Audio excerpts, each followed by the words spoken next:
Hola, muy buenas tardes para todos. Es hora de empezar un nuevo GeoTraining.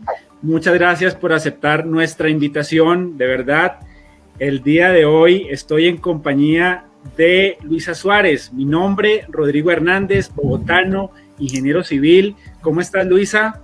Hola, Rodrigo. Muy buenas tardes a todos. ¿Cómo estás, Rodrigo? Pues muy bien, muchas gracias. Esperamos que todos nuestros invitados también se encuentren muy bien. Queremos darles la bienvenida a este GeoTraining de contenedores de geotextil, protecciones y estructuras hidráulicas resilientes al cambio climático. El día de hoy hemos preparado una presentación con registros fotográficos, videos, información que no está en los libros. Tendremos la invitación más adelante, la participación de la ingeniera Janet Encina desde Perú. Así que esperamos que esta presentación sea del agrado y del interés de todos ustedes. Tardará aproximadamente 1 hora. Así que, Luisa, ¿qué te parece si entregamos las recomendaciones para tener en cuenta a lo largo de nuestra presentación? Claro que sí, Rodrigo. Recordarles a todos los participantes que tenemos un chat y la idea es que ustedes ahí puedan dejarnos todos sus comentarios, sus preguntas y sus inquietudes. Al final del GeoTraining vamos a estar respondiendo algunas de sus preguntas. Si no alcanzamos a responderlas, por favor, agradecemos nos dejen todos sus contactos y a vuelta de correo vamos a estarlas respondiendo. Entonces, ¿qué te parece, Rodrigo, si nos cuentas en qué va a consistir la agenda de nuestro GeoTraining? Muy bien, vamos con la agenda. Vamos a tocar inicialmente el tema de la problemática ambiental, pues soportado en ella surge esta nueva solución que queremos presentar el día de hoy. Luego pasaremos a tocar el tema de soluciones tradicionales. Haremos un rápido repaso a las soluciones tradicionales porque analizando sus debilidades, incluso algunas limitaciones, surge el desarrollo de esta nueva solución. Paso seguido ya entraremos en materia. En el punto 3 hablaremos de qué son los contenedores de geotextil y en el paso 4 y 5 ya los mencionaremos. Haremos una descripción básica de los geobags y los geobox, aclarando que esta presentación estará más enfocada en la solución geobox. Paso seguido hablaremos o daremos un contexto rápido acerca de las aplicaciones de la tecnología para las cuales los geobags y los geobox funcionan muy bien. En la última etapa de nuestra presentación presentaremos 2 casos, 2 proyectos elegidos especialmente porque en uno de ellos mostraremos una técnica de instalación para geobox diferente a la que mostraremos en el segundo proyecto. Y finalizaremos, acompáñennos hasta el final, por favor, porque mostraremos los valores agregados de esta tecnología con números aterrizados de proyectos reales. Así que, Luisa, si te parece, iniciemos con la problemática ambiental. Adelante. Claro que sí, Rodrigo. Entonces, para hablar acerca de la problemática ambiental, quiero empezar contándoles que para nuestra organización, para Orbia Wavin, nuestro propósito es impulsar la vida alrededor del mundo. Y esta es una declaración pública. Esta imagen que ustedes ven allí es una imagen que está en nuestra página web. No es una imagen que nosotros hayamos creado para esta presentación. Realmente es una promesa que nos hacemos absolutamente todos los colaboradores que trabajamos en esta organización, y es que las soluciones que nosotros suministramos están dirigidas a cuidar la vida y a cuidar nuestro planeta. Para nosotros, en nuestra organización, uno de los drivers más importantes que nosotros trabajamos es actuar por nuestro planeta. Y esto es algo que nos compete absolutamente a todos porque todos vivimos en él. Y es que la realidad del cambio climático es una realidad que nos toca a todos. Es una realidad el impacto que estamos generando en la naturaleza. Es una realidad que todo este impacto se refleja en aumento en las precipitaciones, el aumento del nivel del mar y el aumento de la erosión en las costas y riberas de ríos. Y de estos tres aspectos vamos a tomar un par de ellos y vamos a analizarlos un poquito más a profundidad. El primero del que vamos a hablar es las precipitaciones. Entonces, para que tengamos unos números en la cabeza y veamos que esta problemática nos duele absolutamente a todos y en todos los aspectos, no solamente en el ambiental, que es del que estamos hablando ahorita, sino el social y también el económico, quiero que veamos dos casos. El primer caso es este que se presentó en Colombia, al norte de nuestro país, en el Atlántico, en el 2012, y fue la rotura del canal del dique. Este desastre dejó 120.000 damnificados, 35.000 hectáreas de cultivo completamente destruidas y solucionar o intervenir este desastre le costó al país 3.5 billones de pesos, algo cercano a los $1.000 millones, una cifra bastante grande. Y el otro caso que les queremos traer es un caso que ocurrió en el 2017 en nuestro país vecino, en el Perú, donde las inundaciones que se causaron allí en el norte del Perú también trajeron unos desastres que implicaron que el país tuviera que utilizar $7.000 millones para atender este desastre. También una cifra bastante grande. Esto en cuanto a precipitaciones. El otro factor del que hablábamos al inicio era la erosión. Y con la erosión vienen los sedimentos. Y los sedimentos son digamos que es un ítem que afecta silenciosamente los cuerpos de agua. Y los afecta silenciosamente porque ayudan y favorecen las inundaciones. Entonces los sedimentos lo que hacen es que reducen la profundidad de la lámina de agua en los cuerpos de agua, afectando y generando problemas de navegación en los ríos, en los mares, y esto favorece las inundaciones. Entonces eso que ustedes ven allí es una foto del río más grande y más importante en nuestro país, en Colombia, que es el río Magdalena. En un estudio que se realizó en el año 2002, ya hace 20 años, hace un montón de tiempo, se encontró que 172 millones de toneladas al año son los sedimentos que transporta el río Magdalena. Y esta cifra fue en el 2002. 20 años después les aseguro que esta cifra es mucho mayor, tristemente mucho mayor. Estas 172 toneladas que transporta el río Magdalena de sedimentos, la mitad se componen por una erosión natural y la otra mitad es una erosión acelerada, que se entiende acelerada porque es un componente debido a la acción humana por deforestación, construcción y minería.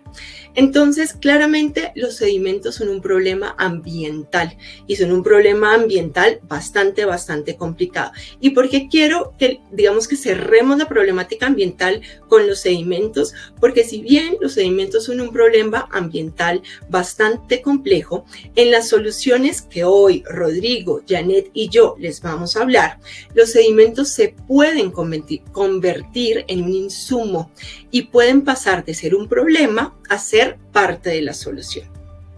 Entonces, ahora los voy a dejar con Rodrigo para que les hablemos algo de las soluciones tradicionales, esas soluciones que nosotros los ingenieros hemos venido utilizando durante muchos años, que nos han funcionado supremamente bien, a veces con algunos problemas, así como ese teléfono que ustedes ven ahí, yo creo que muchos de nosotros los utilizamos. ¿Funcionan? Claro que funcionan, pero hoy en día tenemos este celular que hacemos así, y inmediatamente nos comunica y no tenemos que pasar 7 veces el dedito por el disco, ¿no?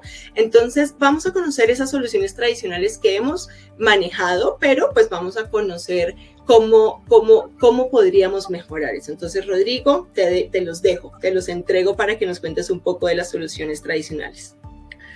Claro que sí, muchas gracias. Es necesario hablar de las soluciones tradicionales en esta presentación, así que hagamos un repaso muy rápido de ellas.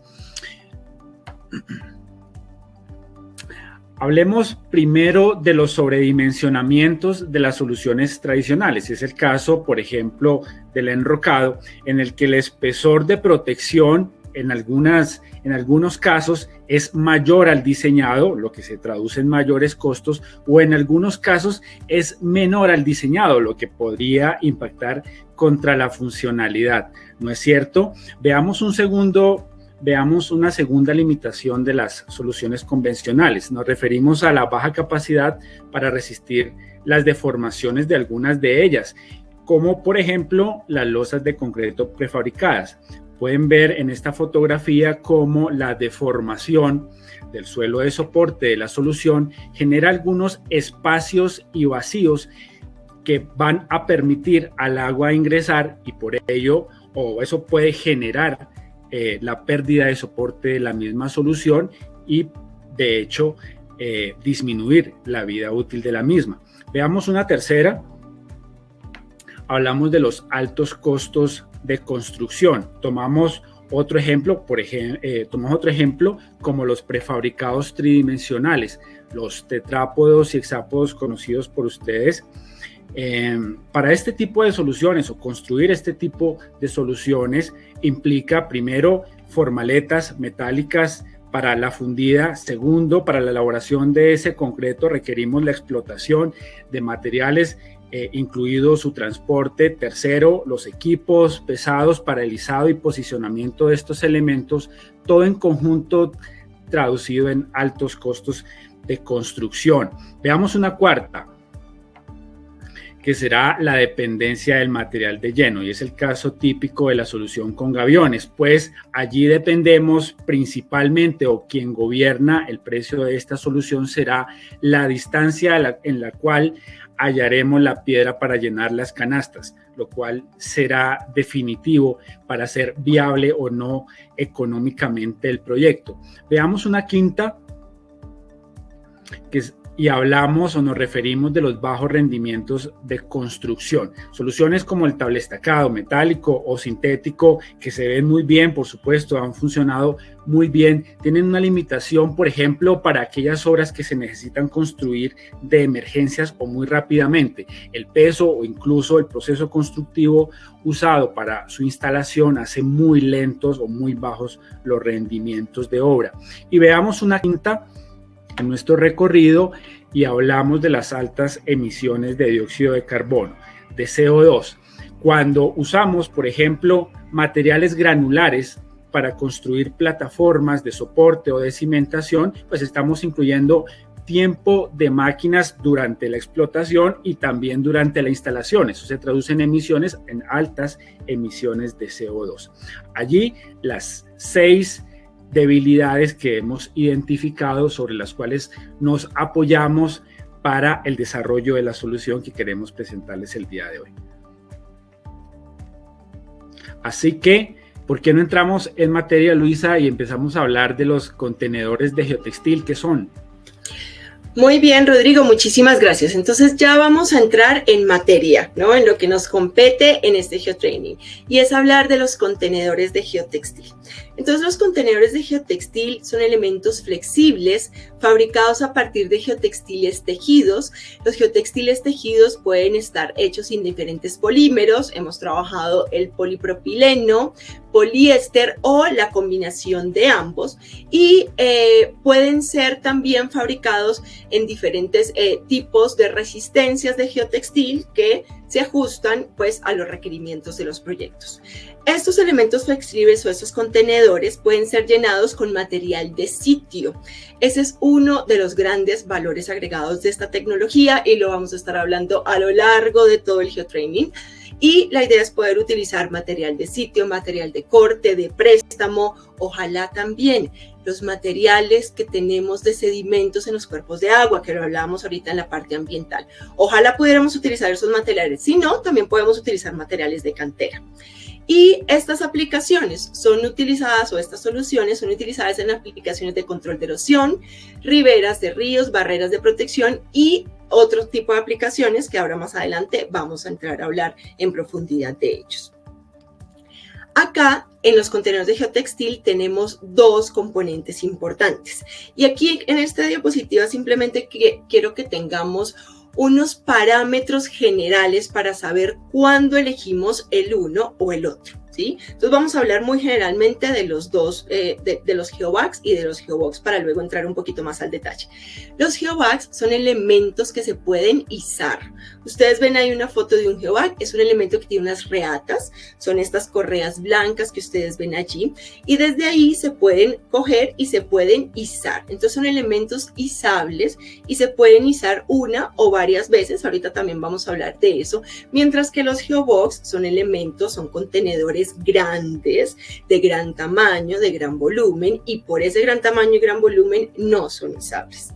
Los geobags son de dimensiones fijas, normalmente cubican 1 metro cúbico, mientras que los geobox son de dimensiones variables. Nosotros podemos variar el largo, el ancho y la altura y las podemos ajustar y confeccionar de acuerdo a los requerimientos que tengan en los proyectos en los que ustedes están. Y por último, la instalación de los geobags es una instalación a precisión. ¿Qué quiere decir esto?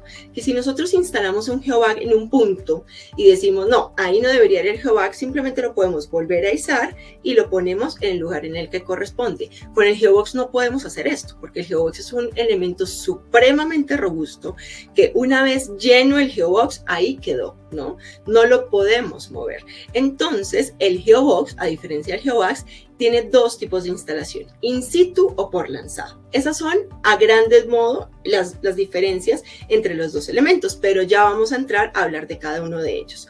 El primero, que yo lo llamo el hermano menor, es el geobag.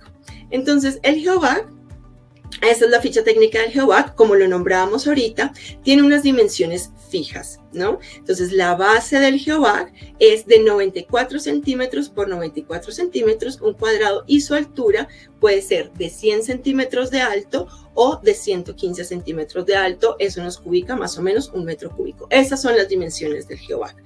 Podemos fabricarlo en dos tipos de geotextil, T2400 y TR4000. El T2400 permite uno, máximo 2 izados, y el TR4000 permite algunos izados más. Importante, la resistencia a la tensión del textil para estos elementos. Como son elementos que al ser izados, la tela, todo el cuerpo de la tela tiene que resistir el momento del izado porque la tela va a estar sometida a tensión, y también al lado de la reata, ¿sí? También va a estar sometido a esfuerzos. El textil tiene que tener una resistencia determinada. Y otro parámetro importante que entra a jugar dentro del textil a escoger es la permeabilidad. Los geobags, al igual que los geobox, y ahorita lo vamos a hablar también, son contenedores que contienen una masa de suelo. Y esa masa de suelo debe estar en condición, pues, lo más drenada posible para evitar, obviamente, sobrepresiones, sobrepresión de poros. Entonces, la idea es que la tela, el textil, sea capaz, si el suelo que entra, digamos que está saturado, el textil sea capaz de evacuar esa agua lo más pronto posible. Entonces, la permeabilidad es una característica en los geotextiles que se utilicen en estas soluciones, en los geobags y los geobox, que entra a cobrar una importancia bien alta. Importante, lo que habíamos hablado hace un rato, el izaje. Los geobags se pueden izar y eso nos da una versatilidad altísima y nos permite también unos rendimientos en obra muy altos. Importante, algo que les voy a decir acá. La forma correcta de izar los geobags es utilizando unas eslingas, que es esa que yo les pongo ahí en ese circulito rojo, que debe tener al menos una resistencia de 5 toneladas. Las eslingas y los ganchos que se utilicen para hacer todo ese acoplamiento debe tener al menos una resistencia de 5 toneladas. ¿Qué no se permite? No se recomienda que los dientes de la retroexcavadora agarren directamente las reatas del geobag porque lo pueden romper. Siempre debe haber entre el geobag o las reatas del geobag y la retroexcavadora una eslinga de esa resistencia que nosotros les estamos diciendo. Algo también muy importante del geobag es que al ser pequeño permite muy fácil su acomodación, ¿no? Entonces en esta foto que ustedes ven ahí, esa es una foto de una obra que nosotros hicimos en la Bocatoma sobre el río Hidrosogamoso.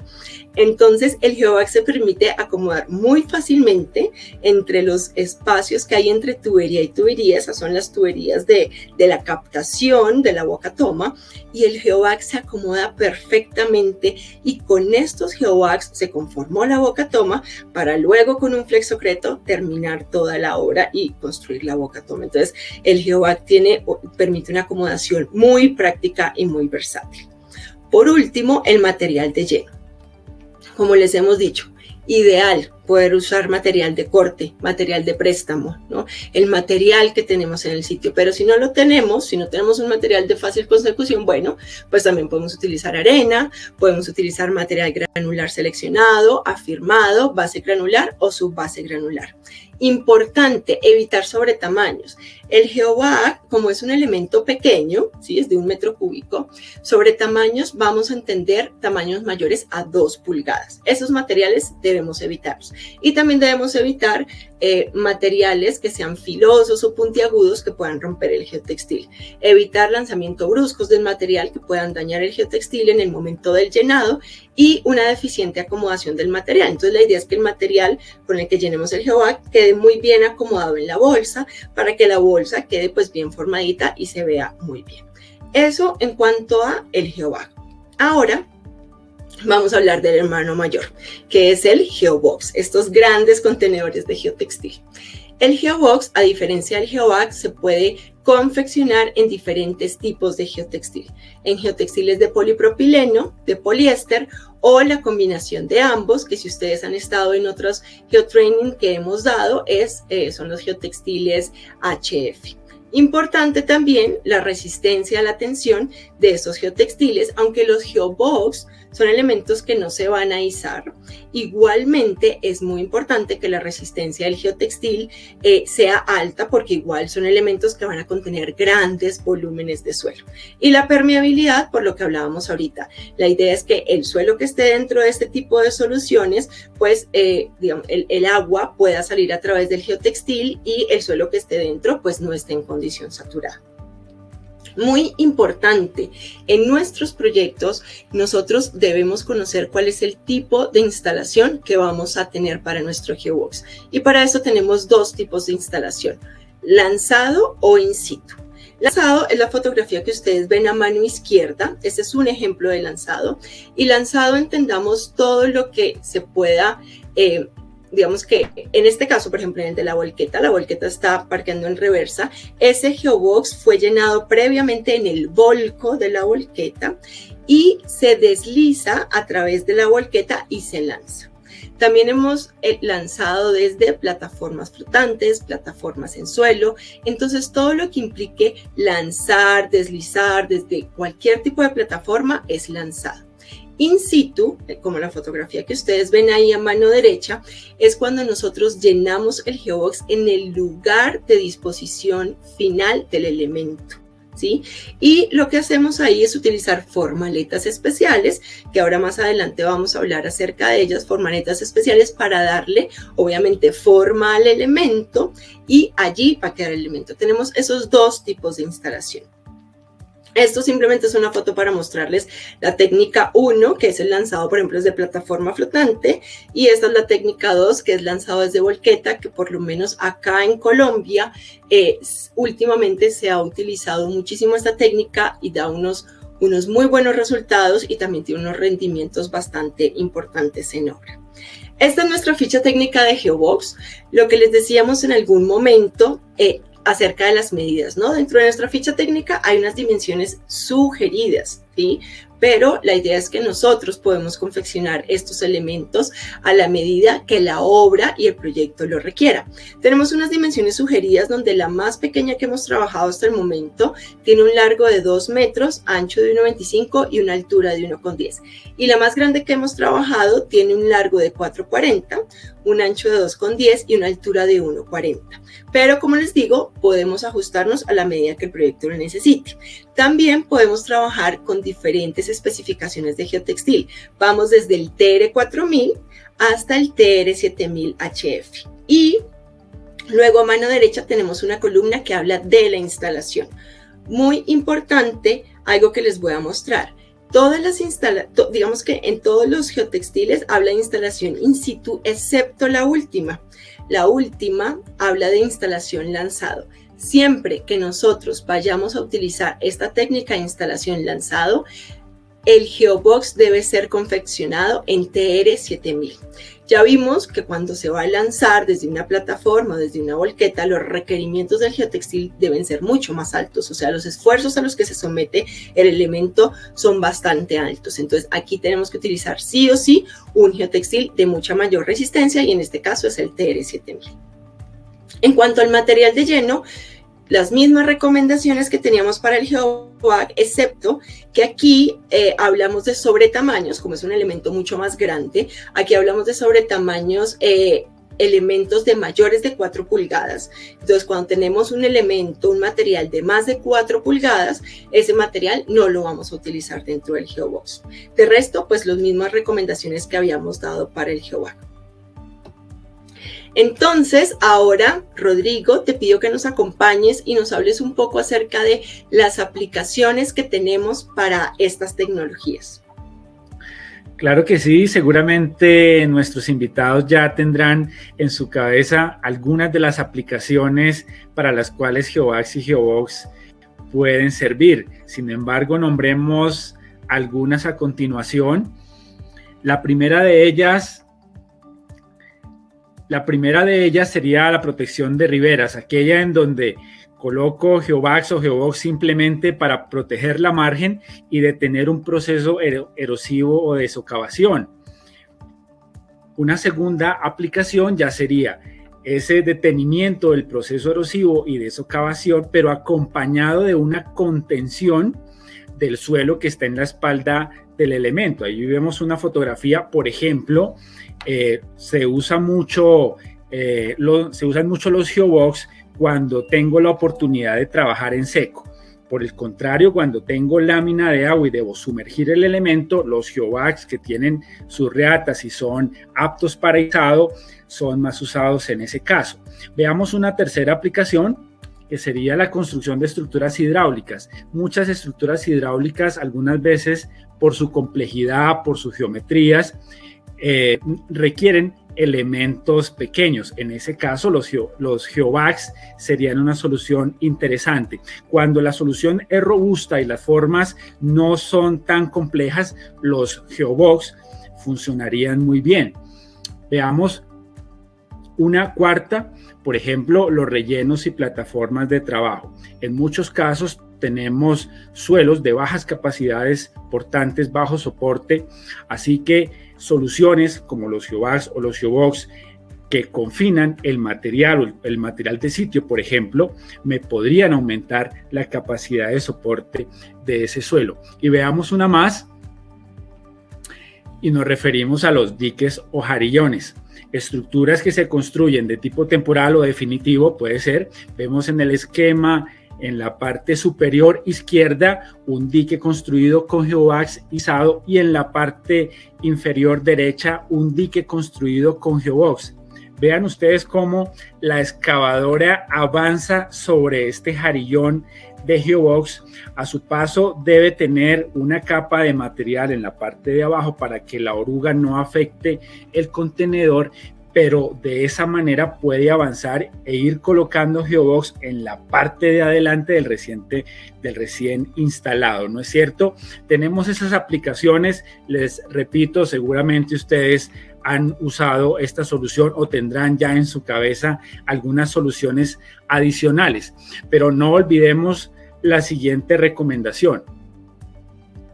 Este tipo de soluciones deben ser protegidas por efectos como el vandalismo o el intemperismo. Y en ese caso podríamos usar, por ejemplo, mantos para control de erosión. Los ven en la fotografía, aquellos mantos que se colocan por encima de la protección para dar una mayor vida útil, incluso para generar vegetación. Podríamos incluso poner material del sitio con el mismo que hemos llenado los contenedores, lo podemos acomodar encima para protegerlos. Unas soluciones un poco más elaboradas sería la colocación de una geocelda o incluso la colocación de un flexocreto, aquellas formaletas con espesores de 10 a 15 centímetros de concreto o de mortero fluido, mejor, para generar una protección un poco más fuerte ante impactos de acuerdo a lo que el diseñador, el consultor requiera, ¿no es cierto? este sería el resumen de las aplicaciones o el contexto que queríamos dar para las aplicaciones en esta presentación.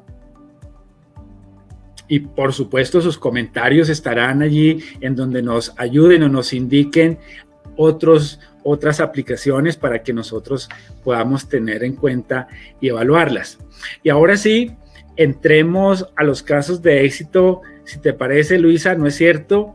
Vamos a mostrarles los dos casos de éxito, dos proyectos en los que hemos usado Geobox. En el primero de ellos queremos mostrar la instalación de Geobox in situ, es decir, cero lanzado, colocamos formaleta, colocamos el contenedor y allí mismo llenado. Y para ello, ¿qué te parece si vamos al departamento de Lambayeque, muy cerca de la ciudad de Chiclayo, en Perú? Y quiero dar la bienvenida a nuestra compañera ingeniera Janet Encina. Hola, Janet. Hola, Rodrigo, ¿cómo estás? Hola, Rodrigo, hola, Luisa, ¿cómo están? Agradezco la invitación, buen día con todos. Sí, les saludo desde Perú, soy Janet Encina, ingeniera del equipo técnico y comercial PAFCO. Y sí, hoy queremos compartir uno de nuestros proyectos súper orgullosos. Es un proyecto exitoso ubicado en nuestro paradisíaco Chiclayo, Lambayeque, pero con un escenario muy retador para nosotros los ingenieros. Entre enero y marzo del 2017, justo nuestra zona norte del Perú se vio muy afectada por un fenómeno del Niño. Si están conectados los peruanos, saben a quién me refiero. Este fenómeno realmente afectó muchísimas personas, casi 2 millones de personas. Familias perdieron casas, ingresos, se afectó la ganadería, la agricultura, el turismo, la infraestructura, en realidad originando muchas desgracias como damnificados, afectados, casi 5.000 viviendas colapsadas. No solo eso, sino afectó la comunicación, nuestras carreteras principales, nuestros puentes, caminos, nos quedamos sin transmisión eléctrica, afectó el sistema de desagüe, ¿no? Y la actividad principal de nuestra zona del norte, que es agrícola, para el consumo interno y para la obtención de productos de todo nuestro país. Y este es el distrito que presentaron en todo lo largo del Valle del Río y Motupe. Fueron las zonas más críticas donde vemos la foto que hubo mucho desborde. Ante todos estos antecedentes que les doy a conocer, entidades principales como el INGEMET brindó recomendaciones para poder rediseñar con nuevos anchos de caudal. Se tenía que elevar la altura de los muros de encauzamientos del Río de la Leche para controlar todos estos desbordes por reboses de todos esos nuevos caudales extraordinarios que no lo habíamos visto hace muchos años. Se tuvo que ampliar la longitud de cobertura de todas estas defensas ribereñas, tanto márgenes aguas arriba y aguas abajo del puente. Y una de las principales ventajas de utilizar nuestras soluciones como PAFCO para defensas ribereñas en este proyecto es que se trabajó con el material de la zona. Esta partida es la que marcó gran diferencia versus los sistemas tradicionales o de gaviones o enrocados, resultando tener un gran beneficio de 30% de mejoramiento en costos y optimización en tiempos un 75% en instalación. Son grandes beneficios, y no solo eso, en lo ambiental, 100% en gases de efecto invernadero. Una vez que se aprobó el diseño, se pasó a la ejecución del proyecto en septiembre del 2020. Acá instalamos 616 unidades de medidas de 4.5 por 2.3 por 1, 3.304 unidades de 5 por 2.45 por 1, y en total del dique y protección con todas las geobolsas aproximadamente llegamos a 1.400 kilómetros de tramo crítico. En este proyecto se utilizó, como ven en la imagen, encofrado metálico. Podemos ver que se va izando. Una vez que es izado, se va colocando para llenar y coser, y tuvimos un rendimiento de 75 geobox en el día.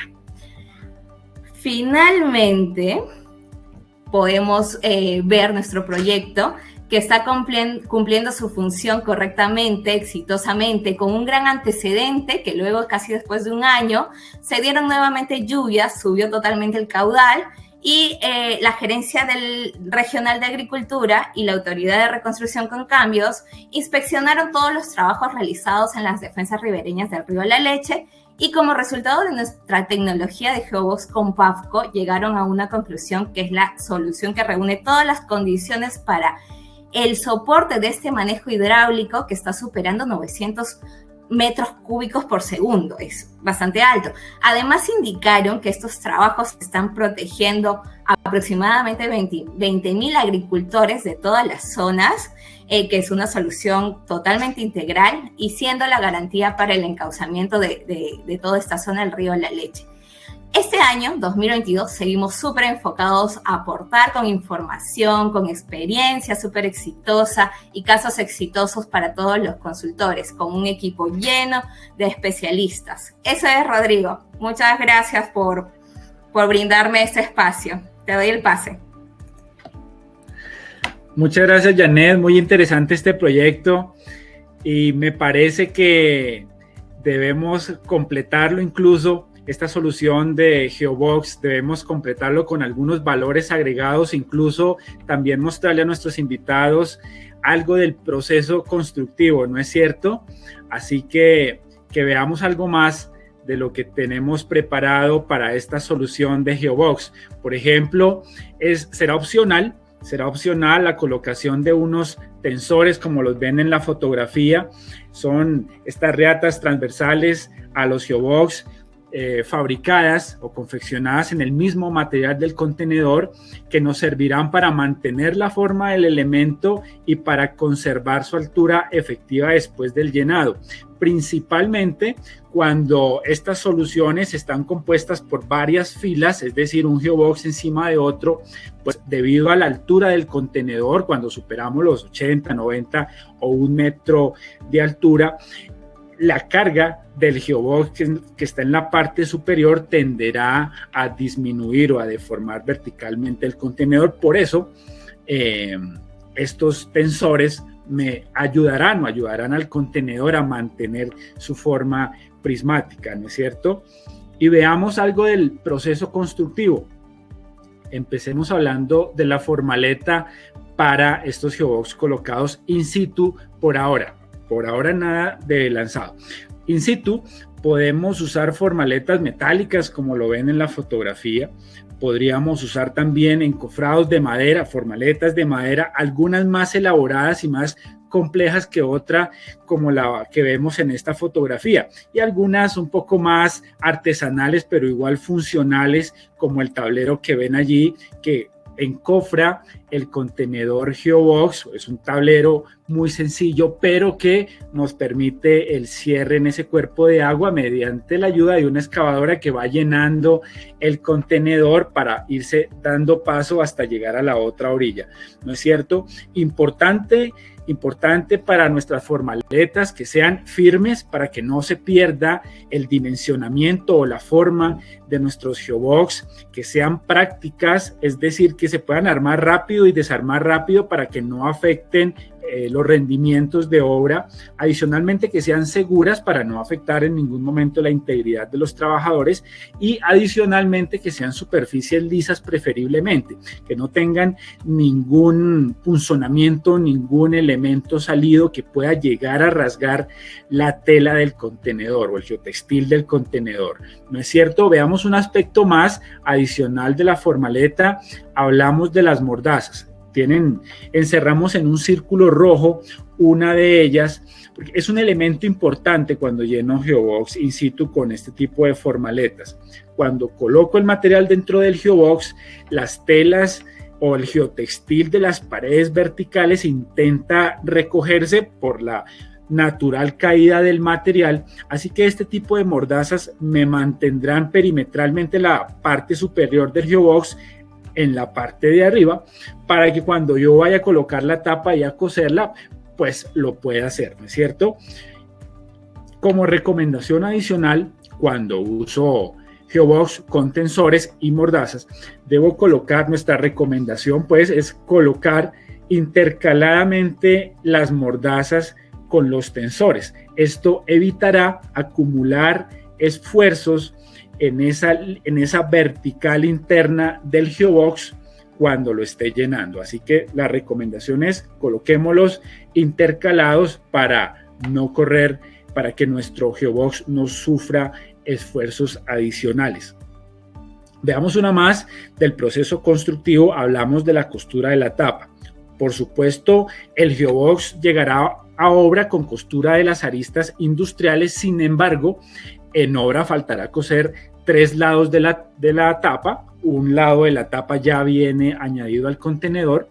Y en este caso, en el caso de geobox instalados in situ, pues no tendremos esfuerzos importantes como los que se generan en el lanzado. Así que será válido coser la tapa con máquinas portátiles eléctricas, como veían o como se presenta en el video de la parte izquierda. Es una máquina liviana, manual, eléctrica, que presenta buenos rendimientos. Cuando coso la tapa hace una sola línea de costura, pero también será válido coser la tapa con costura manual, como lo pueden ver en la fotografía a mano derecha. Generalmente uno o dos integrantes o personal de obra está encargado de hacer esa costura, por supuesto con una buena cantidad de puntadas por metro. Veamos un aspecto más en cuanto a la formaleta. Si uso formaleta metálica, pues son elementos de gran peso. Por eso, muchos constructores han elegido colocar unos ganchos en las 4 esquinas de las formaletas para que, con cables de acero, por ejemplo, y con la ayuda de las máquinas, una vez lleno el geobox, puedan retirar esta formaleta, como lo podemos ver en la siguiente fotografía. Allí están los cables de acero izando la formaleta metálica, pero adicionalmente también lo podremos hacer con reatas de tela de alta resistencia, como lo vemos en esta fotografía, ¿no es cierto? Así tendremos una muy buena presentación de los geobox una vez llenos y una vez totalmente cosidos en el perímetro de la tapa. Por ahora, hasta allí el proyecto que nos mostraba los geobox instalados in situ, pero me parece más interesante aún ver un proyecto con geobox lanzados. Así que, ¿qué te parece, Luisa, si vamos a la parte alta de Colombia, sobre el río Magdalena, para ver una protección con geobox lanzados?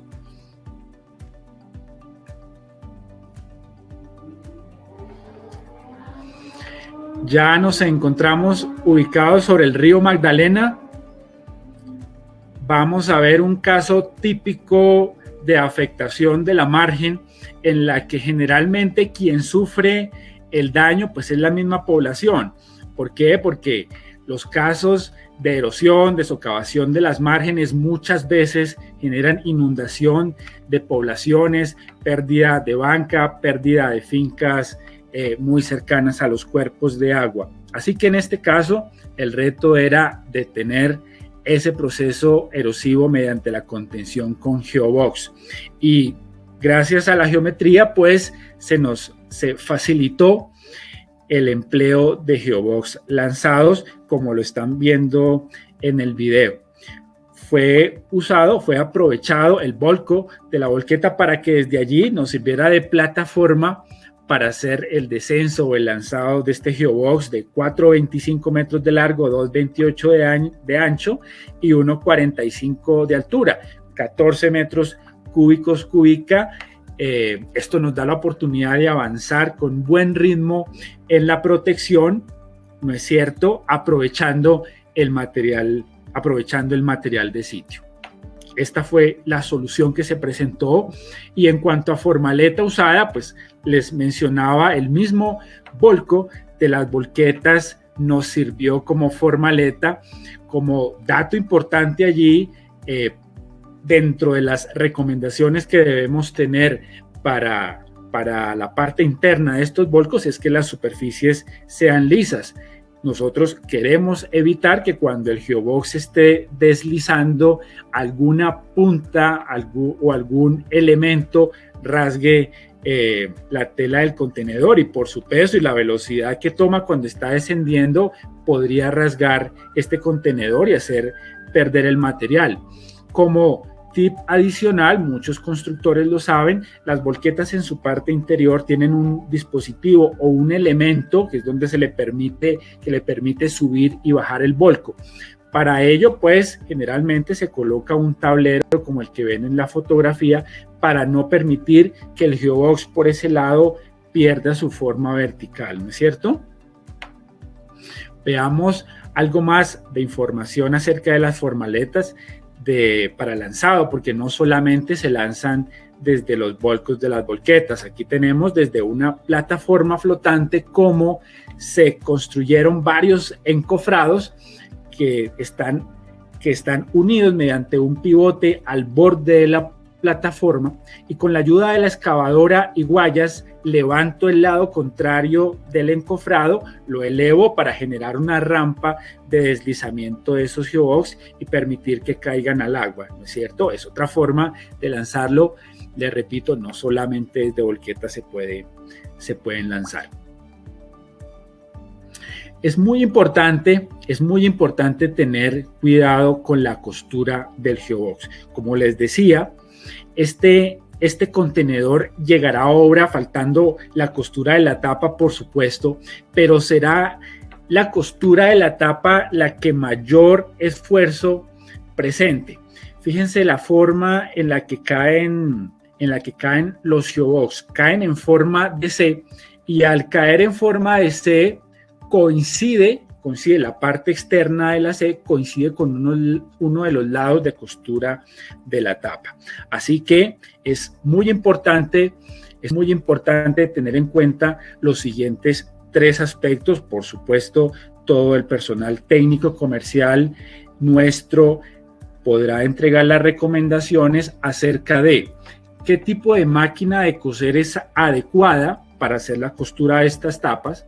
Adicionalmente, qué tipo de aguja. Cuando digo tipo de aguja me refiero al ojo de la aguja que me permitirá el grosor del hilo adecuado, y adicionalmente qué tipo de hilo será el adecuado para que cuando el geobox caiga y golpee el suelo, pues la costura o el hilo resista y no permita que se descosan las aristas. Por supuesto, el desarrollo o los estudios que se hicieron les pueden garantizar que el geobox caerá en perfectas condiciones si se hace o teniendo en cuenta las 3 recomendaciones que acabamos de dar. Esta es una fotografía desde aire en donde muestra 2 volcos ya en etapa de costura de estas tapas, casi listos para ser lanzados, ¿cierto?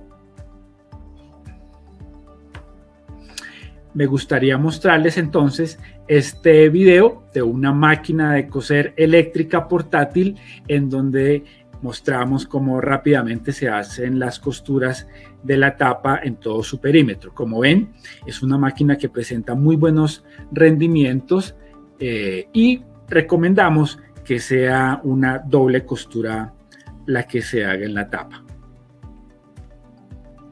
Muy bien, y así tendremos el resultado de aproximadamente 1 kilómetro de protección mediante el lanzado de geobox. Allí pueden ver cómo van quedando escalonados estos geobox muy bien ubicados, pues relativamente para hacer una protección muy rápida de esta margen. ¿No es cierto, Luisa? Porque ahora hemos llegado a la parte final de nuestra presentación. Aquí vienen los valores agregados de esta tecnología. Entonces, aterricemos números. Luisa, ¿qué te parece? Entremos a este postre final de la presentación. Muchísimas gracias, Rodrigo. Y bueno, como dice Rodri, ya llegamos al final de esta presentación y aquí les voy a pedir a todos que estén súper concentrados. Me voy a poner un poco geek, digo yo, un poco muchos números, muchos datos, y por eso les digo, me voy a poner las gafas y les voy a decir que si ustedes usan gafas, pues también pónganselas, porque necesito que puedan ver esto muy detalladamente.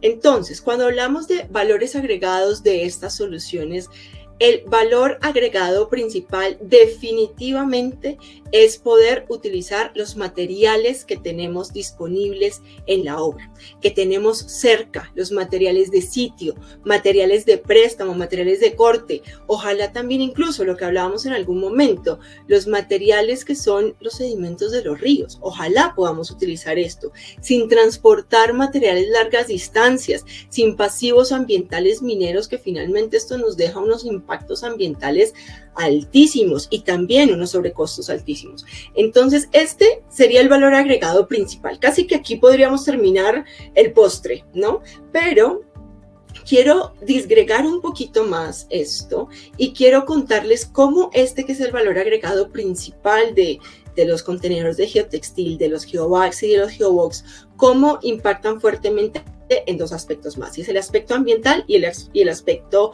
de costos, y aquí es donde vamos a echar un poquito de numeritos y los necesito muy concentrados a todos. Lo primero es vamos a ver el menor impacto ambiental, y para esto vamos a traer un ejemplo de uno de los proyectos de los cuales habló Rodrigo y Janet, y vamos a hacer un ejemplo numérico, ¿vale? Entonces, en uno de esos proyectos se utilizaron geobox como tecnología, pero ¿qué hubiera pasado si hubiéramos utilizado enrocado? Si hubiéramos utilizado enrocado y hubiéramos transportado, hubiéramos hecho esa protección de 2.000 metros cúbicos de protección con enrocado, hubiéramos necesitado 2.000 metros cúbicos de piedra. 2.000 metros cúbicos de piedra, hubiéramos necesitado 145 volquetas para transportar esos 2.000 metros cúbicos de piedra, porque más o menos a una volqueta le caben 14, 16 metros cúbicos, más o menos, ese sería el número de volquetas que necesitaríamos. Mientras que para los geobox necesitaríamos 145 geobox para llegar a los mismos 2.000 metros cúbicos de protección, porque recuerden que trabajamos con unos geobox en uno de los proyectos que cubicaban 14 metros cúbicos cada uno. Y esos 145 geobox empacaditos, como salen de la planta de PAFCO, si yo los transportara en una volqueta, me cabrían esos 145 en una volqueta. Hago una aclaración, yo no transporto los geobox en una volqueta, yo transporto los geobox en un camión, en donde de hecho me caben 250 o 500, o en una mula, donde me caben 1.000, ¿no? Los voy a poner a transportar en una volqueta para el ejemplo y para que hablemos en igualdad de condiciones, pero de hecho acá yo estoy en desventaja, porque yo puedo transportar esto en una mula donde me caben 1.000, pero lo voy a transportar en una volqueta solamente para que hablemos en términos de volquetas, ¿listo? Entonces, ambas soluciones me están ofreciendo, digamos que la misma protección contra la erosión, ¿sí? 2.000 metros cúbicos de protección contra la erosión. Ahora, vamos a mirar esto en temas de impacto ambiental. En el enrocado, esos 2.000 metros cúbicos de piedra, en ese proyecto teníamos que traerlos de una cantera. Esa cantera estaba a 60 kilómetros de distancia. Hay un dato bien interesante que les voy a compartir acá y es un dato aproximado, y es que una volqueta emite 1.5 kilogramos de CO2 por cada 10 kilómetros recorridos. Esto quiere decir que 145 volquetas viajando 60 kilómetros en total emiten 1.305 kilogramos de CO2. ¿Listo? Tengamos ese dato ahí guardado. Por otro lado, ustedes me dirán, bueno, Luisa, tú transportas los 145 geobox, ¿no? Que te mandas de tu planta de PAFCO hasta la obra, pero pues eso lo tienes que llenar con un material, ¿no? Claro, el material con el que llenamos estos geobox era un material que estaba a 5 kilómetros de distancia, entonces yo tengo que traer ese material, igual 2.000 metros cúbicos, material de sitio a 5 kilómetros de distancia, y también lo tengo que transportar. Entonces el ejercicio con geobox es que tengo que traer una volqueta con los geobox dobladitos, empacaditos en mi volqueta, que viene desde Bogotá hasta la obra, tiene que recorrer 950 kilómetros, y 145 volquetas que me traen mi material de sitio, que solo tiene que recorrer 5 kilómetros. En esta solución, la emisión de CO2 es de 252 kilogramos de CO2 versus 1.305. La diferencia es de un 80%, menos de CO2. Y eso que el análisis que estamos haciendo acá es simplemente el CO2 en el transporte, solo en el transporte. No estoy analizando el que no estoy extrayendo un material de cantera. que no estoy dejando la montaña pelada de la cantera, que es lo que normalmente sucede cuando yo extraigo material de cantera, que saco el material y dejo la montaña sin ninguna protección vegetal, que no estoy dejando esos pasivos mineros ambientales, no estoy contemplando absolutamente nada de eso, que de seguro hacen que este número o este menor impacto ambiental sea aún más importante. Acá solo estoy contemplando el CO2 en el transporte, y miren que es una cifra bastante importante. Por otro lado, otro valor agregado es la menor inversión. Cuando nosotros analizamos estos 4 aspectos, uso de materiales disponibles, que ya lo hemos hablado, costos de transporte, ya lo vamos a mirar, maquinaria convencional. Por ejemplo, no sé si bien recuerdan, pero en lo que hablaba Rodrigo y Janet, en los proyectos que ellos nos explicaban, en ningún lado vieron una maquinaria distinta a la maquinaria que de seguro ustedes tienen en sus proyectos. Distinto a cuando Rodrigo nos hablaba de los tablestacados, que veíamos esta grúa supremamente alta, una máquina completamente especializada. Acá la maquinaria que nosotros necesitamos es una maquinaria completamente convencional y tenemos una menor inversión cuando hacemos una obra más rápida. Esos 4 elementos y el mix de esos 4 elementos normalmente nos dan una menor inversión hasta en un 40%. Pero yo quiero que nos concentremos en un elemento que es el que más impacta esta menor inversión y es el costo del transporte. Y en este ejemplo también nos vamos a poner un poquito numéricos y seguimos con nuestro ejemplo anterior o con nuestras cifras anteriores.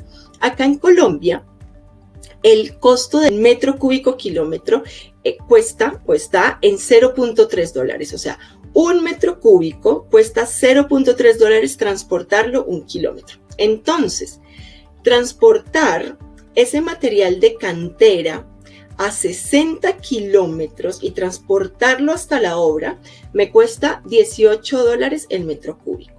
Mientras que transportar mi material de sitio, que lo tengo a 5 kilómetros, hasta la obra, me cuesta $1.5 el metro cúbico.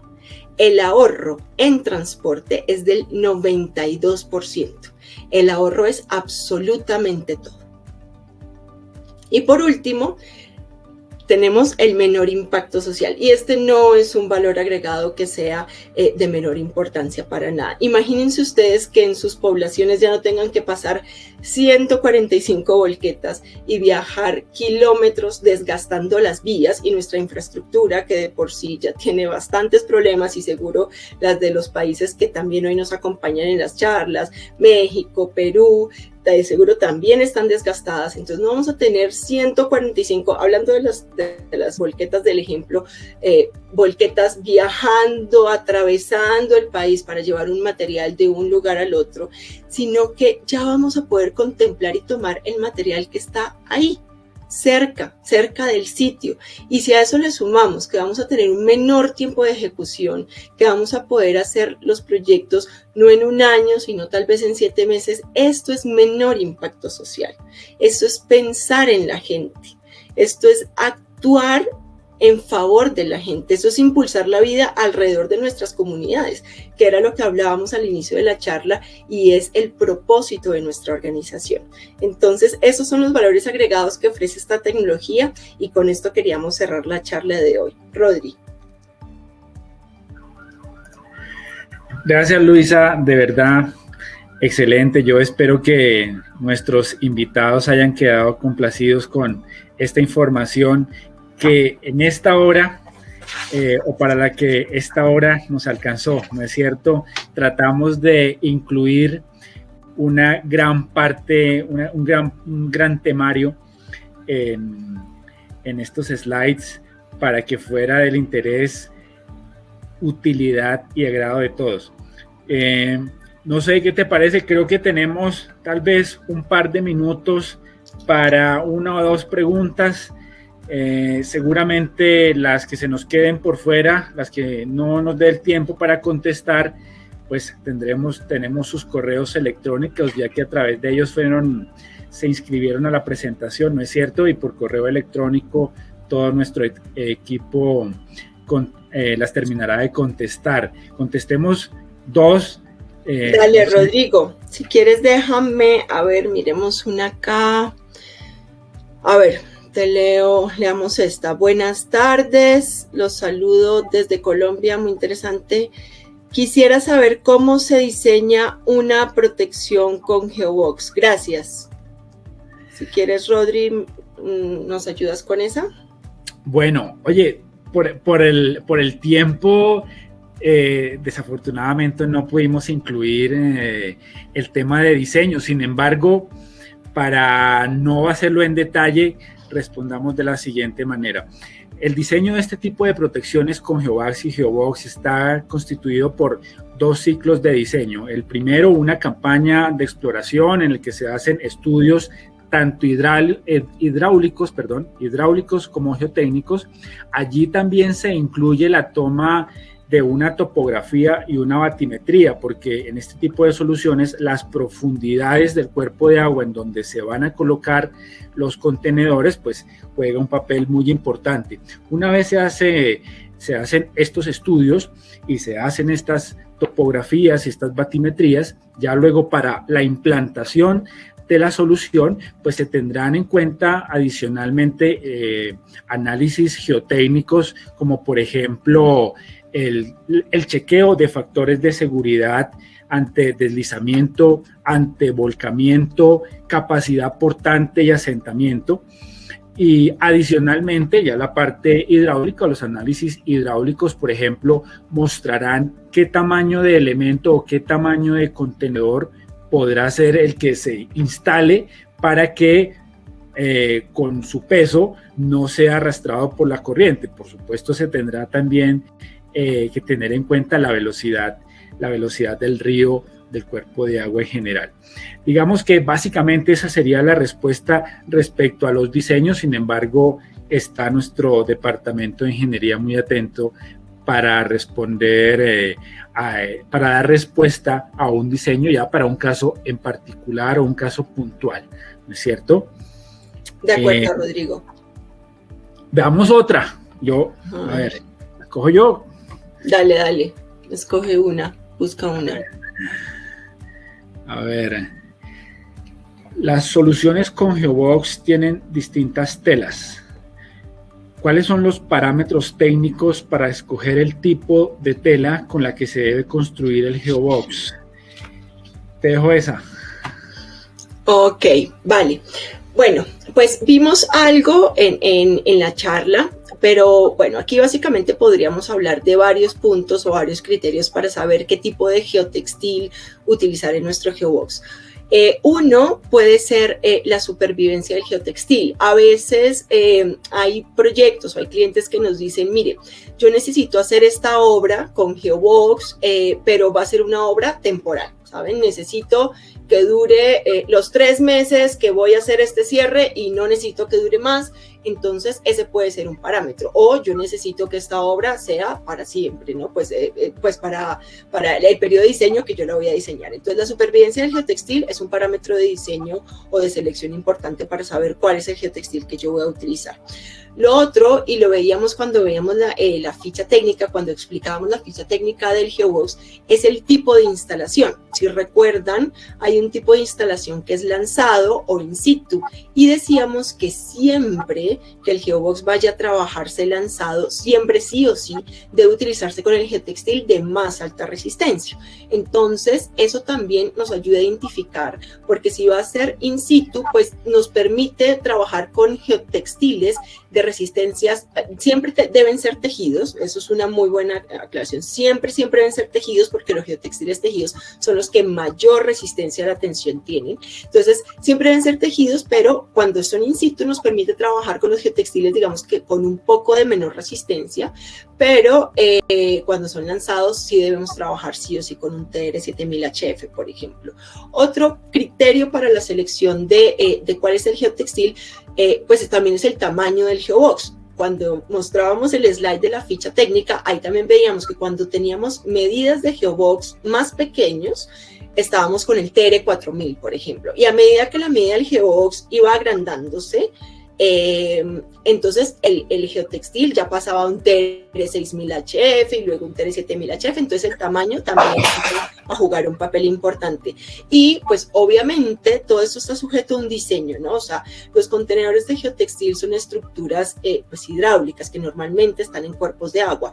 Entonces siempre también es importante para la selección de geotextil las resistencias a la tensión requeridas en las condiciones de diseño, ¿no? Entonces, si en el diseño se dice, mire, por las condiciones en que está este diseño se requiere un geotextil de estas especificaciones, con estas resistencias o con estas permeabilidades, pues también hacer caso a lo que el diseño hidráulico pues tenga estipulado. Entonces, pero más o menos esos podrían ser los criterios de selección del geotextil.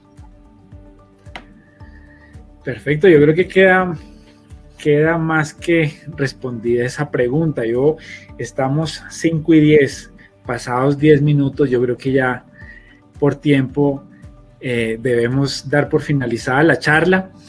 Nos comprometemos, por supuesto, nos queda el compromiso a nosotros de responder cada una de las preguntas que nos han hecho de la manera más clara posible. Será una tarea que a partir de este momento nos pongamos a hacer con todo nuestro equipo. ¿No es cierto, Luisa? No sé, algo más que agregar, además de dar las gracias a todos los participantes a esta charla. No, Rodrigo, muchísimas gracias a todos por su tiempo. Sepan que hay todo un equipo técnico y comercial en cada una de sus ciudades, de sus países. Háganos por favor llegar sus requerimientos, cuéntenos un poco de sus proyectos. Ahorita en el chat también veíamos casos que decían, oiga, tengo un proyecto, esto que me están mostrando como que me está abriendo los ojos, tal vez esta solución me pueda ayudar a... Entonces, pues, contáctenos, ¿no? Contacten a sus asesores, cuéntenles sus proyectos, que este tipo de soluciones es muy versátil, lo hemos trabajado un montón y de seguro los podemos acompañar en sus proyectos. Entonces, invitarlos a que sigan en contacto con nosotros. Y ya, muchísimas gracias. Muchas gracias a todos y que tengan un buen final de tarde. Gracias, hasta luego.